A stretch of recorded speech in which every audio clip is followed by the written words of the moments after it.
नमस्कार दोस्तों, आप देख रहे हैं न्यूज़ इंडिया फर्स्ट और मैं हूं आपके साथ भूपेंद्र सागर। 4 साल बेमिसाल न्यूज़ इंडिया फर्स्ट की पहल है। कार्यक्रम दिखा रहे हैं किस ग्राम पंचायत में कितना विकास हुआ है और कितने घोटाले हुए हैं। घोटालों की पोल खोलने का भी काम न्यूज़ इंडिया फर्स्ट कर रहा है। इस समय मौजूद है जनपद हापुड़ की तहसील गढ़मुक्तेश्वर के गांव अठसैनी में, जहां ग्राम प्रधान भी हमारे साथ मौजूद है। बात करेंगे उनसे कि अपनी इस 4 साल के कार्यकाल में उन्होंने क्या क्या विकास कार्य कराए, कितना विकास कराया और क्या क्या इन्होंने जो है जनता को फैसिलिटी दी और जनता इनसे कितनी खुश है। नमस्कार भाई साहब। नमस्कार, आपका न्यूज़ इंडिया फर्स्ट का वेलकम अठसैनी में मैं स्वागत करता हूँ। प्रधान जी, आप जो 4 साल हो चुकी हैं, इन 4 सालों में क्या क्या विकास कार्य आपने कराए हैं? देखिए, जो 4 साल हुई हैं, हमने ग्राम पंचायत में सरकार के आदेश अनुसार और अपनी मेहनत से जो सरकार ने हमें बजट दिया है, सबसे पहले हमने अपने जो कंपोजिट विद्यालय, प्राथमिक विद्यालय, पंचायत घर और आंगनवाड़ी, इनका कायाकल्प करा। कायाकल्प करने के बाद में हमने एक खेल का मैदान बनवाया, जिसमें हमारी महिलाएं आती हैं, योग करती हैं और हमारे पुरुष बुजुर्ग सब उसमें घूमते हैं। उसके बाद हमने गांव के सीसी इंटरलॉकिंग के कार्य करवाए, गांव में कूड़ेदान लगवाए, घर घर से कूड़ा उठाने का कार्य हमने कराया।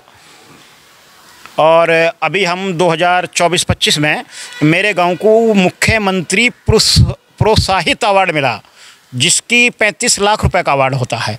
ये ज़िले की 2 ही ग्राम पंचायतों को मिलता है, जिसमें से एक ग्राम पंचायत अठसैनी, पूरी टीम लखनऊ से आई। उसने सर्वे करा पूरे गांव का, पूरे गांव की सड़कें देखी, सफाई देखी, पंचायत घर देखे, स्कूल देखे। उसके बाद में यूपी की टीम ने वो अवार्ड से ग्राम पंचायत अठसैनी को नवाजा गया। हमने निर्णय लिया उस पैसे से हम, जहाँ हमारा बाबा साहब अम्बेडकर पार्क है बड़े मंदिर के पास, उसकी बराबर में ग्राम पंचायत की ज़मीन पड़ी है। हम सभी ग्रामवासियों के लिए उसमें बारात घर नंबर 2 बनाने का कार्य कर रहे हैं। बारात घर नंबर 1 हमने पहले बनाया है, उसमें टीन सेट डलवाया है, सीसी बनवाई है, वो मस्जिद के पास है। ये बाबा साहब के पार्क के पास है, जिसमें हमारी बहन बेटी के प्रोग्राम, शादी ब्याह सभी सार्वजनिक होंगे और इससे ग्राम पंचायत की आमदनी बढ़ेगी। अच्छा, बच्चों की पढ़ाई को और शिक्षा को लेकर जो है सरकार के द्वारा क्या आदेश हुआ और क्या आपने उसमें कार्य किया? देखिए, बच्चों की पढ़ाई को लेकर सबसे पहले तो स्कूल हमने बहुत बढ़िया करवाए। हमारे यहाँ के स्कूल में आप चलें, कंपोजिट जो विद्यालय है और जो यहाँ के इंग्लिश मीडियम स्कूल हैं, वो फेल हो जाएंगे। ऐसा नहीं है कि खूबसूरती में फेल होंगे, हमारे टीचर भी बहुत मेहनत करते हैं और वो स्कूल बहुत शानदार कर रहे हैं। दूसरा, हमने लाइब्रेरी बनवाई है। आप मेरी लाइब्रेरी में बच्चे पढ़ते हैं, वाईफाई की सुविधा है, किताबों की सुविधा है, पंखे हैं, इन्वर्टर है, बिजली है, बच्चों को सब सुविधा दी जाती है। अच्छा, लाइट की व्यवस्था, अगर लाइट भाग जाती है तो इन्वर्टर वगैरह भी? अगर लाइट भागती है तो इन्वर्टर है। इन्वर्टर सचिवालय में अलग है, पंचायत घर उसमें, लाइब्रेरी में अलग है, स्कूल में अलग है, सबके अलग अलग इन्वर्टर दिए हुए हैं। और दूसरी बात, जैसे ही अब आप आए, आपने एंट्री यहाँ 5:15 बजे करी, आपको देखा होगा आपने, मेरे यहाँ से पटवारी महोदय सुजाता हैं, वो यहाँ बैठती हैं अपने टाइम, यानी 5:15 साढ़े 5 बजे यहाँ से निकली हैं। मेरे गांव की जो आवाम है उसको गढ़मुक्तेश्वर जाना नहीं पड़ता, वो यहीं अपने काम कराएगी। अच्छा, ये समस्या देखने को मिलती है कुछ गांवों में, जैसे हम जाते हैं, जनता बताती है कि जो परिवार रजिस्ट्री की नकल के लिए उन्हें तहसील के या ब्लॉक के चक्कर काटने पड़ते हैं, कि पटवारी बहुत से या सेक्रेटरी नहीं रख पाते हैं वहाँ। यहाँ उनकी नकलों की क्या व्यवस्था? देखिए, नकलों की व्यवस्था है। मेरी ग्राम पंचायत ISO प्रमाणित है। ISO प्रमाणित यानी सुचारू रूप से सब काम चलने वाले जहां होंगे उसको ISO प्रमाणित करेंगे।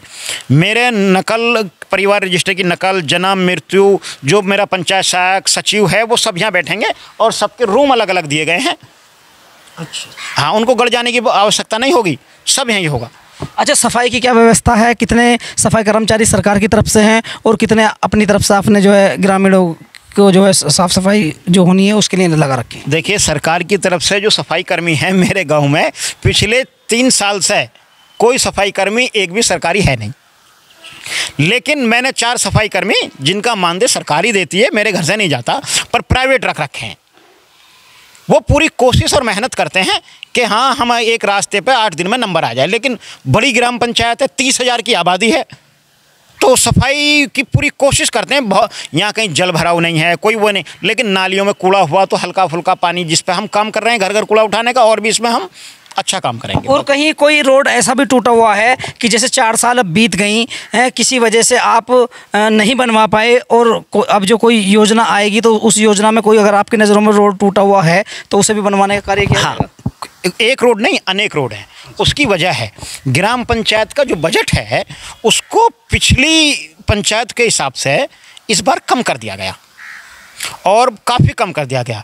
बजट कम होने की वजह से कायाकल्प का काम हुआ। हमने पंचायत घर में पैसा लगाया, स्कूल में पैसा लगाया, लाइब्रेरी में पैसा लगाया, तो गांव में नाली खरंजों में पैसा कम लगा, जिसकी गांव को ज़्यादा ज़रूरत होती है। यानी गांव के हमारे जो अवाम है वो विकास मानते हैं, मेरी सीसी बने, मेरा इंटरलॉकिंग हो जाए।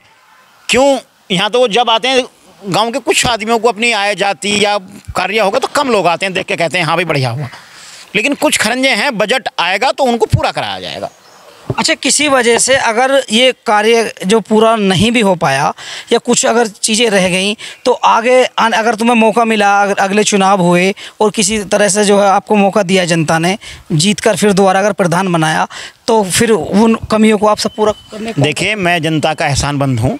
जनता ने मेरे वालिद को, मैं भी उनके साथ साथ चलता था, 2005 से 2010 का मौका दिया। आपके पिताजी को? मेरे पिताजी को 2010 में हमारे यहाँ की सीट BC हो गई तो हम चुनाव नहीं लड़ पाए।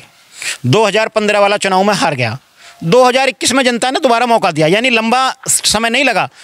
जनता ने जब देखा नहीं है, और मैं उम्मीद करूँगा जनता सर्वोपरि है। अगर जनता मौका देगी, जनता को लगेगा मैंने काम करे हैं, मौका देगी तो मैं दोबारा उनकी सेवा करूँगा।